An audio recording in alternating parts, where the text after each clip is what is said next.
Oke, baik. Saya melanjutkan dari beberapa pertemuan yang lalu bersama Pak Didit.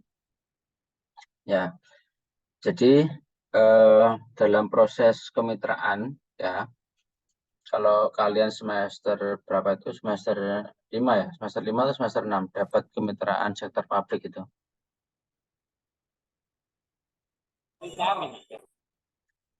Semester berapa?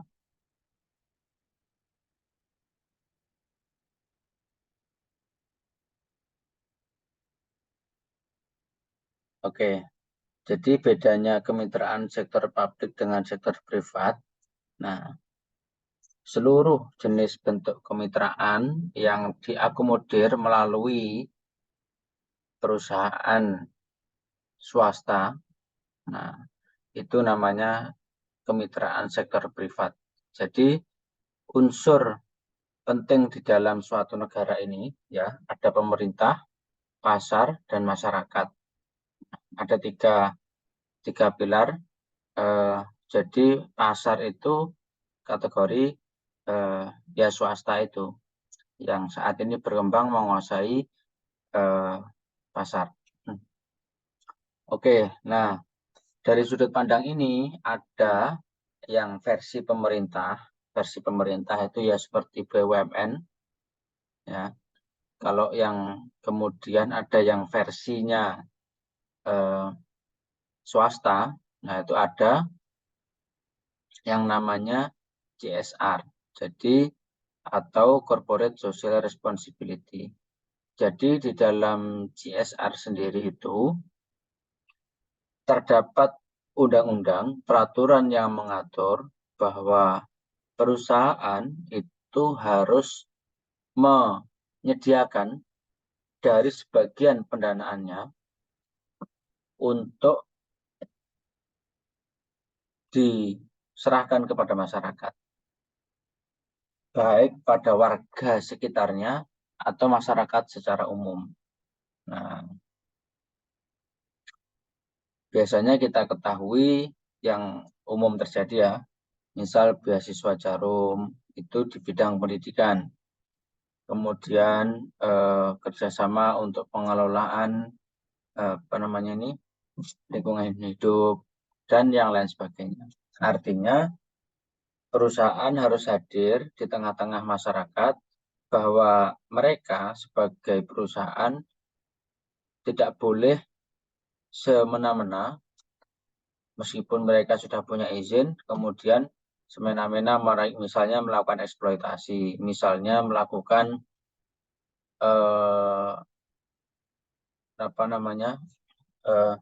pengambilan lahan yang secara terus-menerus tanpa melibatkan masyarakat, tanpa memperhatikan lingkungan, tanpa memperhatikan kondisi yang ada.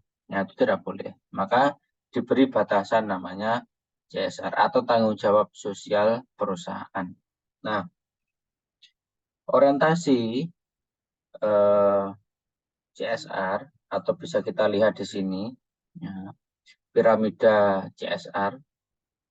Nah, ada yang namanya filantropi. Ya, meskipun aspek filantropinya ini tidak terlalu kental. Kemudian ada ethical responsibility bioetik. Jadi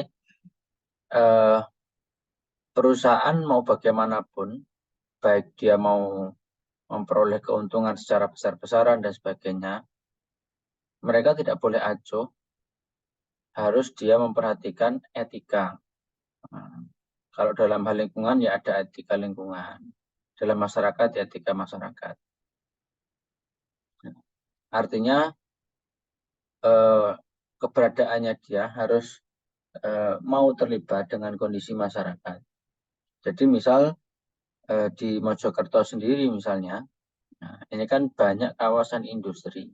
Nah, kawasan industri, nah lokasi mana yang boleh ditempati industri, kemudian bagaimana timbal balik mereka terhadap masyarakat, bagaimana timbal balik mereka pada lingkungan, jika kemudian ada beberapa lahan yang kemudian dikeruk, nah bagaimana proses reklamasi yang terjadi. Nah, di sini ada yang namanya ethical responsibility. Ada etika yang harus dipenuhi. Nah, kemudian yang berikutnya ada legal responsibility obey the law. Jadi, karena dia masuk dan beroperasi di Indonesia, maka mau tidak mau dia harus menaati peraturan hukum. Jadi, ada peraturan hukum yang mengatur CSR secara nasional, kemudian ada yang mengatur per daerah atau Kabupaten Mojokerto sendiri mengatur itu. Berapa persen yang harus dipenuhi, bagaimana proses proses CSR yang terjadi dan yang lain sebagainya. Nah, undang-undang itu hadir itu kan atas berbagai kesepakatan baik anggota dewan, baik dengan pemangku kepentingan yang ada, sehingga keberadaan peraturan ini ada yang mengontrol. Nah, sehingga ketika ada hal-hal yang berkenaan dengan semacam ini tidak penuhi, maka efek berikutnya akan terjadi gejolak. Gejolak paling terlihat adalah demonstrasi antara warga dengan perusahaan dan yang lain sebagainya itu. Karena merasa antara hak dan kebutuhan yang dipenuhi ini tidak sesuai. Kemudian ada economic responsibility be profitable.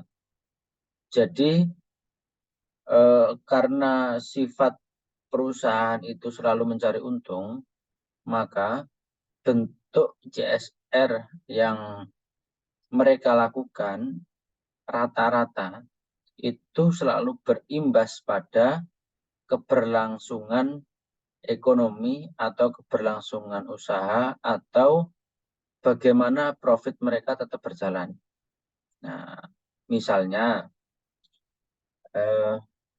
di kampung-kampung itu biasanya ditempeli kegiatan-kegiatan atau dibangunkanlah misal spot center. Di situ ditempeli logo perusahaan tertentu dan sebagainya.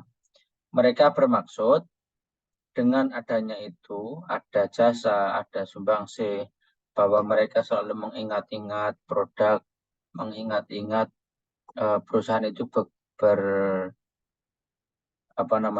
bekerja di bidang apa dan sebagainya.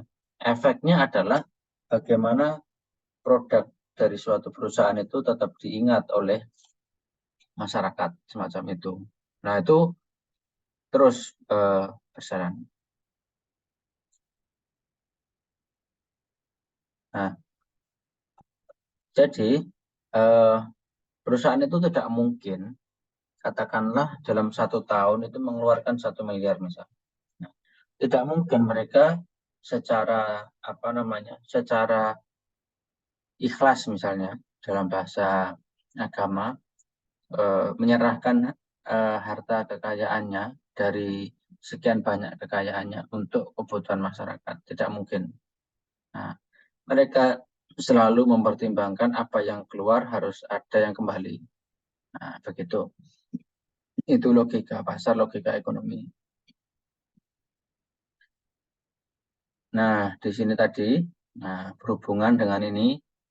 Nah, karena terkadang meskipun peraturan peraturan yang ada itu bisa mengikat dan ada kontrol dan sebagainya, tetap terkadang perusahaan itu juga nakal untuk mengelabui berbagai kebijakan yang ada itu dengan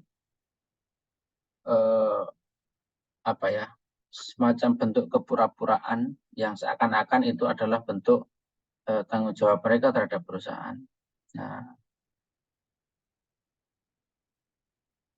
Nah, yang sulit itu sebenarnya posisi di sini, posisi di tanggung jawab etis tadi. Karena ketika logika ekonomi berjalan, maka tanggung jawab etis itu menjadi poin yang tidak terlalu dominan atau poin yang mungkin dihindari. Nah, menjaga bisnis yang baik, benar, adil dan sebagainya sulit. Apalagi di tengah tarikan kepentingan, kepentingan serikat kerja, kepentingan ketenaga kerjaan, kepentingan buruh, kepentingan pemerintah, kepentingan masyarakat secara umum yang menikmati produk, dan kepentingan perusahaan itu sendiri. Tarikan kepentingan yang semacam ini itu menjadi semakin sulit bentuk tanggung jawab etis itu diterapkan oleh perusahaan. Nah, sehingga bisa kita melihat contoh aja. Nah, contoh aja efek dari boykot produk. Nah, baru aja dikeluarkan fatwa, misal fatwa apa namanya haram membeli produk ya yang mendukung Israel misalnya. Nah, di Pasuruan sudah ramai para pekerja yang bekerja di Nestle misal. Nah, itu berbagai tarikan kepentingan banyak banget. Nah, tentu itu tidak tiba-tiba mereka hadir. Kalau kemudian menjadi gerakan serentak seluruh mereka yang bekerja di perusahaan-perusahaan yang terkena boykot, oh it's okay. Tapi kalau hanya 1-2 perusahaan, oh itu berarti ada tarikan kepentingan. Baik dari LSM, ya, serikat kerja, pekerja itu sendiri, termasuk mungkin juga preman, ya. Terus kemudian pemerintah dan sebagainya tadi yang saya sebutkan. Sehingga dari situ menjaga bahwa bisnis itu baik, benar, adil, dan sebagainya sulit. Nah,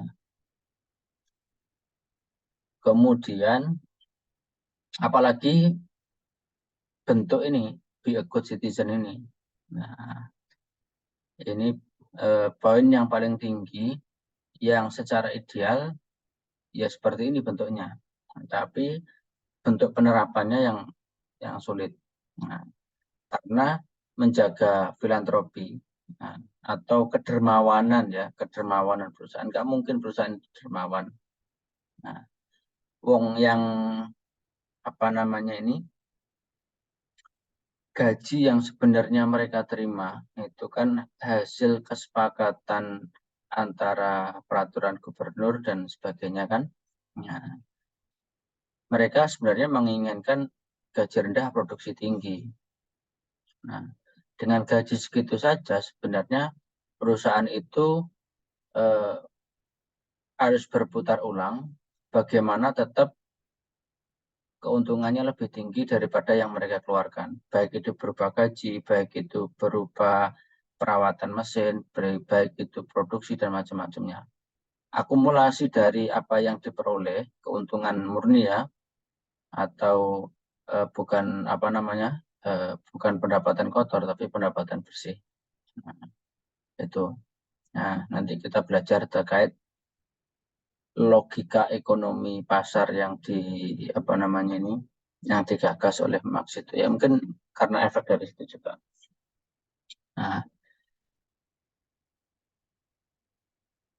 Nah kemudian setelah itu menurut Rahman, menurut Fajar, nah ada kategori perusahaan itu dibagi pertama ada kelompok hitam. Perusahaan itu perusahaan hitam. Ya. Artinya perusahaan tidak melakukan praktek CSR sama sekali. Ya, dia berkelit menghindari CSR. Nah, praktek CSR. CSR itu juga penting. Nah, ngeribeti. Itu. Jadi sebenarnya CSR itu kalau dalam agama itu seperti misal kita punya uang itu ada sebagian harta untuk apa namanya untuk orang lain semacam itu. Nah, di perusahaan juga terjadi semacam itu dipraktekkan. Nah, dalam kategori yang hitam, perusahaan itu tidak mau mengeluarkan CSR-nya. CSR itu kan per tahun. Nah, kemudian ada kelompok merah, perusahaan yang mulai melakukan CSR tetapi memandang sebagai beban. Nah, terpaksa.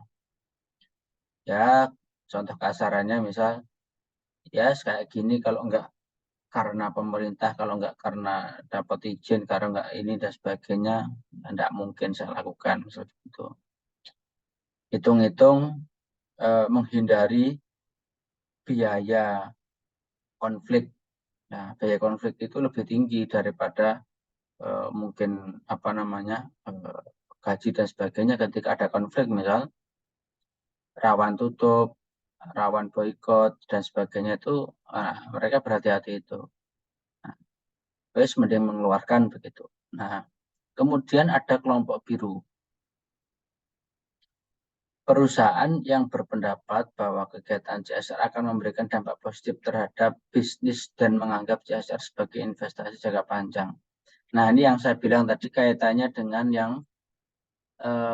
aspek ekonomi tadi. Jadi dia selalu berpikiran sekali mengeluarkan harus yang kembali harus berlebih begitu. Jadi efek jangka panjangnya produk masuk pada pikiran masyarakat, produk itu apa namanya nyantol di pikiran masyarakat, kemudian setelah nempel produk itu menjadi apa namanya menjadi produk yang paling diingat oleh masyarakat. Nah, jadi terus kan dikampanyekan begitu. Nah, jadi ada timbal balik yang mereka peroleh. Ya, meskipun ada embel-embel berupa citra positif dan yang lain-lain ya. Kemudian ada kelompok hijau. Nah, kelompok hijau itu yang sebenarnya sulit. Ya, hampir minim. Nah, kalaupun ada sebenarnya minim. Perusahaan yang telah melaksanakan CS dan menempatkannya sebagai nilai inti dan menganggapnya sebagai suatu keharusan, bahkan kebutuhan. Nah, misalnya karena saya sudah diizinkan beroperasi di tempat ini, maka sudah sepantasnya, sudah seharusnya saya berbuat baik pada masyarakat dengan memberikan berbagai bantuan, baik alat produksi untuk keberdayaan masyarakat dan sebagainya. Ada kesadaran semacam itu. Nah, tapi itu 1001.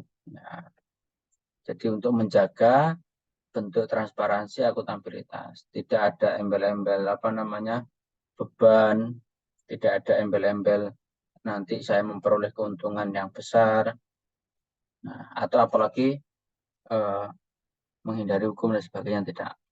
Nah,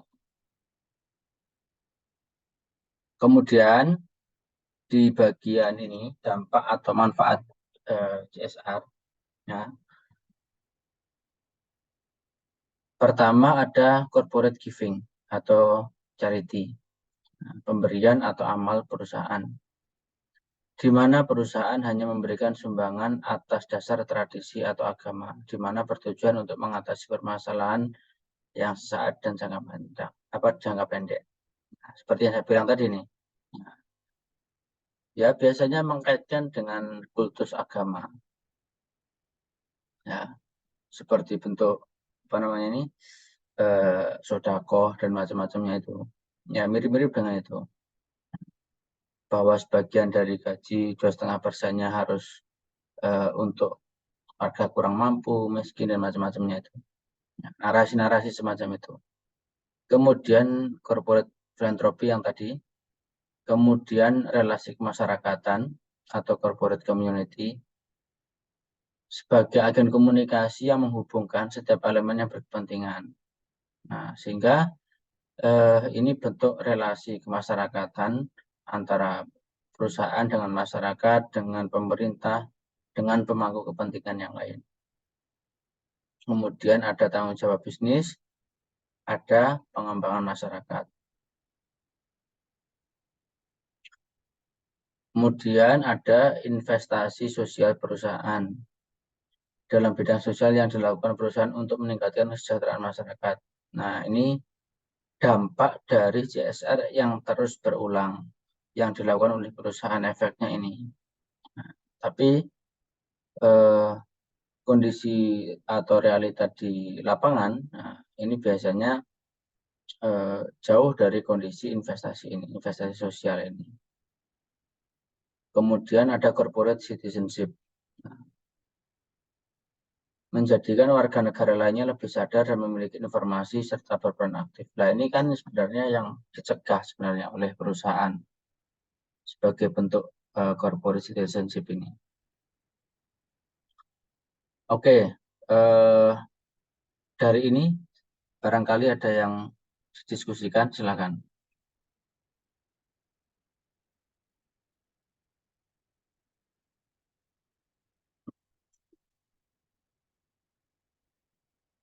Ada?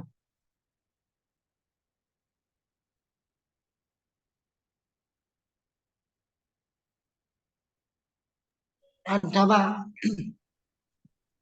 saya mau bertanya Pak. Oke, silakan Wayu.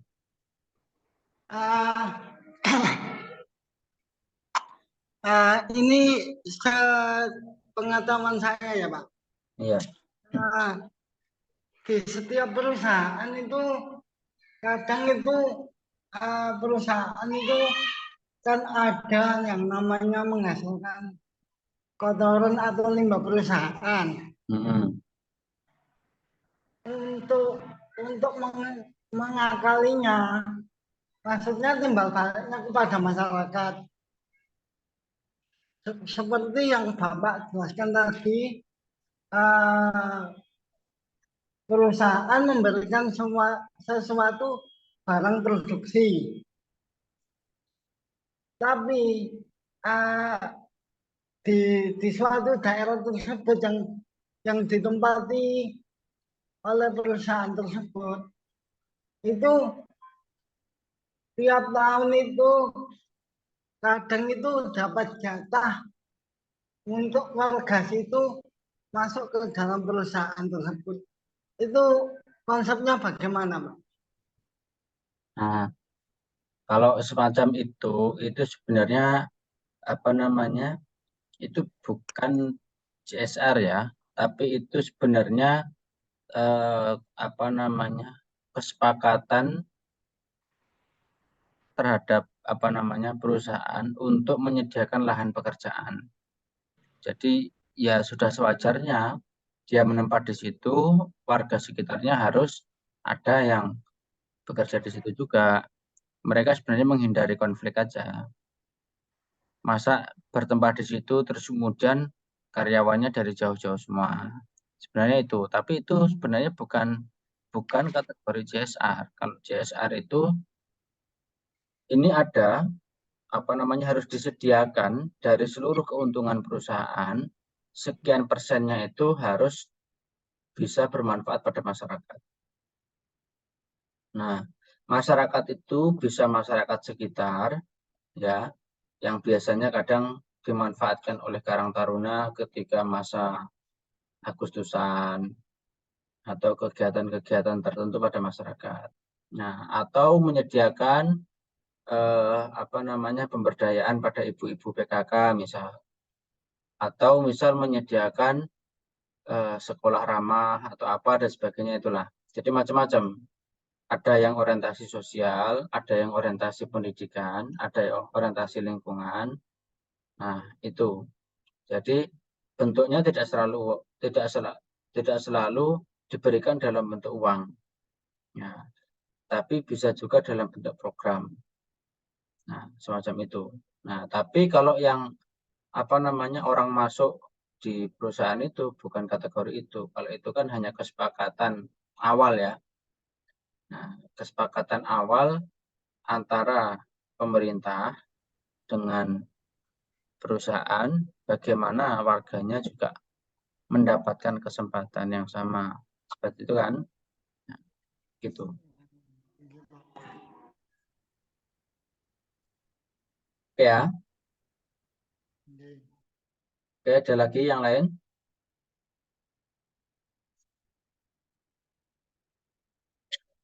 Oke. Nah, poin lagi ada di bagian ini sasaran CSR ini. Jadi dari piramida CSR yang awal tadi itu, nah, 3 prinsip dasar yang dikenal dengan istilah triple bottom line. Profit, people, planet. Nah, 3P. Nah, profit berarti ya dia harus untung. Nah, people harus memiliki kepedulian, planet, perusahaan peduli terhadap lingkungan hidup. Nah, yang sebenarnya ini sangat sulit karena musuh terbesar perusahaan itu sebenarnya ya aspek lingkungan. Mungkin mereka bisa membujuk masyarakat, ya, tapi mereka tidak mungkin bisa mengembalikan bentuk lingkungan hidup seperti sedia kala atau sekurang-kurangnya menyediakan ramah lingkungan, minim polusi dan sebagainya. Itu sangat sulit. Nah, karena ketika perusahaan beroperasi, perusahaan berjalan, nah, itu secara otomatis sudah menyumbang ya resiko karbon, resiko polusi dan sebagainya. Nah, jadi apalagi perusahaan-perusahaan yang sudah beroperasi sekian lama, yang kemudian terutama yang berkaitan langsung dengan lingkungan, misal karet, misal batu bara, dan yang lain sebagainya. Pokoknya perusahaan yang produksinya itu membutuhkan bahan baku dari alam. Nah, sangat sulit. Atau mengambil sebagian lahan dari lingkungan. Nah, misalnya bukit dihabisi dijadikan pengembangan proyek misal. Nah, itu kan sulit dikembalikan. Nah, jadi sebenarnya poin perusahaan itu yang ada di profit itu. Nah, people dan planet ini yang sebenarnya jadi momok. Nah, misal perusahaan tambang misalnya, nah, bisa kita lihat dari sekian banyak jenis perusahaan tambang, mana yang mau melakukan reklamasi. Atau minimal bentuk kepedulian mereka terhadap isu-isu lingkungan misalnya. Nah, itu hampir jarang. Yang ada justru polusi udara, yang ada justru pencemaran udara, pencemaran air, pencemaran tanah, dan yang lain sebagainya. Nah, itu yang sulit dikontrol. Karena apa? Ketika perusahaan berdiri, jebretnya di satu lahan, nah, kanan kirinya misal masih sawah, mau bagaimanapun tetap akan berefek. Karena pembuangan secara otomatis di dalamnya. Nah, sifat tanah, sifat air itu selalu meresap. Ketika musim hujan, ya turun kan, nah dia akan menyebar di situ. Nah, jadi terkadang masyarakat perasaan sumur saya baik-baik saja sebelumnya, nah ini kok jadi bau, nah, jadi tidak bisa dibuat minum, dikonsumsi dan lain sebagainya. Nah, hal-hal semacam itu. Nah, bagaimana proses mengembalikan? Nah, itu kan yang jadi tanggungan sebenarnya.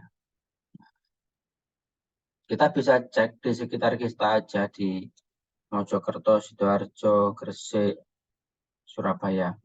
Nah, semakin kita mendekati ke Surabaya, maka langit yang semula biru menjadi abu-abu. Nah, karena apa?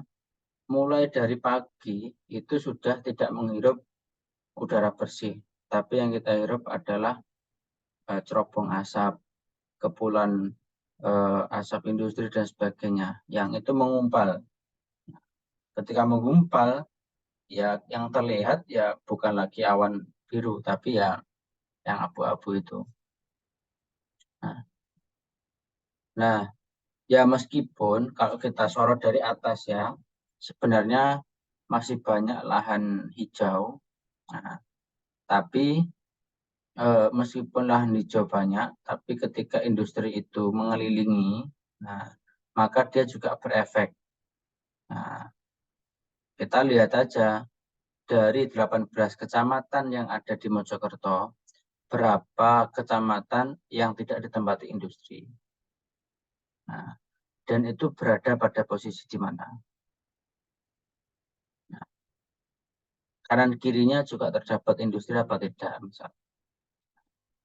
Itu bisa kita lihat, bisa kita sorot. Nah, dari situlah eh, selalu tarikan kepentingan beban itu ya terhadap lingkungan. Maka ketika misal kita ngomongkan konflik ya misalnya tidak ada CSR sama sekali misalnya, mungkin masyarakat tidak terlalu protes atau tidak mengharapkan mungkin itu, atau masyarakat juga kadang tidak tahu. Nah, tapi sekali menyangkut urusan lingkungan hidup atau keragaman hayati dan sebagainya yang berefek pada kehidupan masyarakat, nah, masyarakat akan bicara, masyarakat akan teriak. Nah, baik itu ditunggangi oleh kepentingan tertentu ataupun tidak ditunggangi oleh kepentingan tertentu. Nah, jadi sebenarnya masyarakat bekerja itu selagi dia tidak mencampuri urusan, ya, tidak selagi urusan publik, nah, maka aman-aman saja. Nah, kalau urusan privat, saya rasa masih masih bisa dikontrol. Tapi kalau sudah mencakup urusan publik, ya itu sudah sulit dikontrol. Karena apa? Karena yang merasakan tidak satu dua orang, tapi satu kawasan, bisa jadi satu wilayah tertentu. Itu. Oke, dari sini ada yang mau didiskusikan lagi.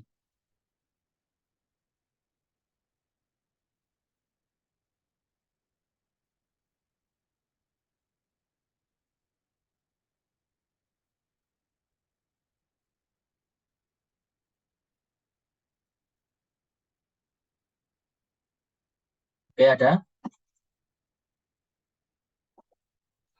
Izin bertanya, Pak. Ya, gimana?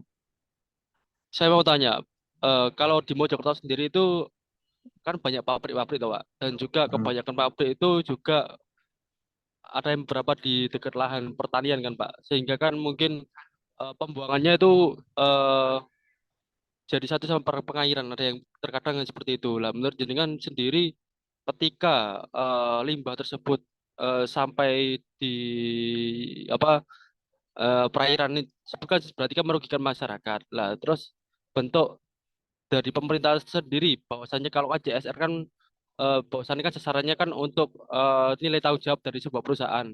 Nah, menurut Panjenengan gimana Pak, bentuk pemerintahnya sendiri kalau menghadapi tersebut, kalau bahwasannya pabrik sendiri itu nggak mau tanggung jawab dalam bentuk apapun gitu Pak. Mungkin kan terkadang mungkin tanggung jawabnya mungkin kan tak dapat kompensasi kompensasi atau apa. Apalagi juga yang disebutkan jenengan tadi kan bahwasanya kalau pabrik tersebut bisa menjadikan sumur menjadikan bau toh Pak ya. Apakah nilai kompensasinya sudah sesuai dengan apa yang diakibatkan oleh pabrik tersebut Pak? Seperti itu aja. Mungkin terima kasih Pak. Nah, kita mengenal istilah buta tuli. Ya, selagi tidak terdengar oleh telinga pemerintah, maka pemerintah akan diam saja. Dan ketika pemerintah tidak melihat sebagai suatu fenomena yang fatal misal, atau fenomena yang harus diungkap, mereka yang akan tutup mata.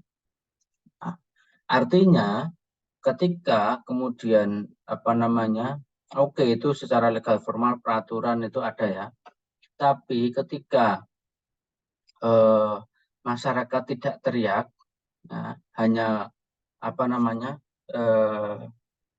istilahnya nggremeng di antar satu sama lain, ya, kayak bunyi tawon itu. Ya nggak mungkin digubris. Karena apa namanya teriakan itu tidak sampai pada telinga mereka.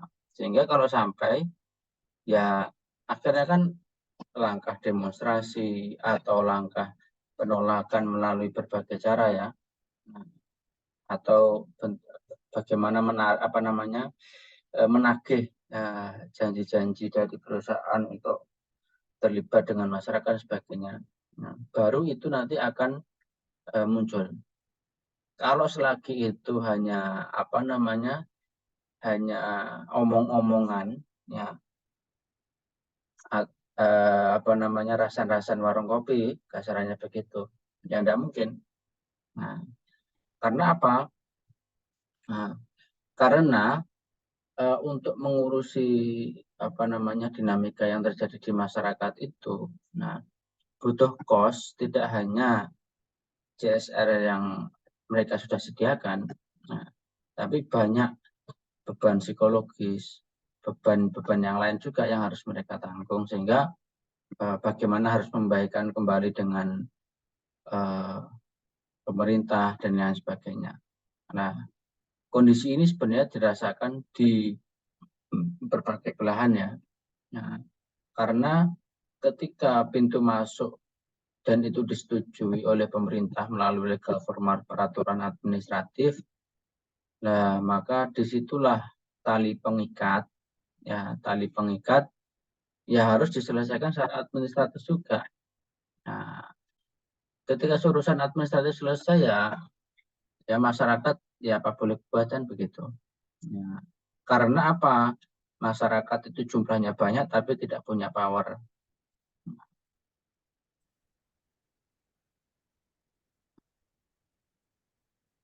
Misal contohnya begini, kita melihat TV ya. Misalnya contohnya begini, nah atau kamu melihat sepak bola lah misalnya. 50.000 penonton bersorak gembira. Nah, ketika ada satu saja orang yang berperan mematikan lampu listrik. Nah, power satu orang mematikan lampu listrik itu jauh lebih berbahaya daripada 50.000 orang menonton sepak bola. Nah, kondisi antara masyarakat dan pemerintah itu ya semacam itu. Nah, ketika sudah ada peraturan legal formal, mau kamu teriak apapun, ya tidak berefek. Nah, karena selalu nanti dihadapkan pada peraturan, pada administratif, pada legal formal peraturan dan sebagainya itu. Nah, gitu sih.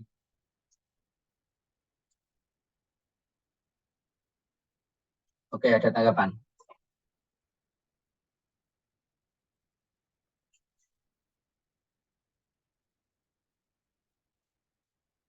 Oke, atau ada yang lain?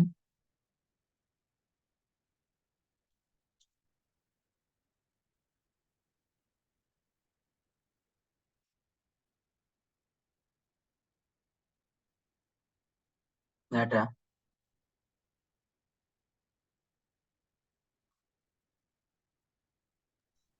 Lanjut, Pak. Oke.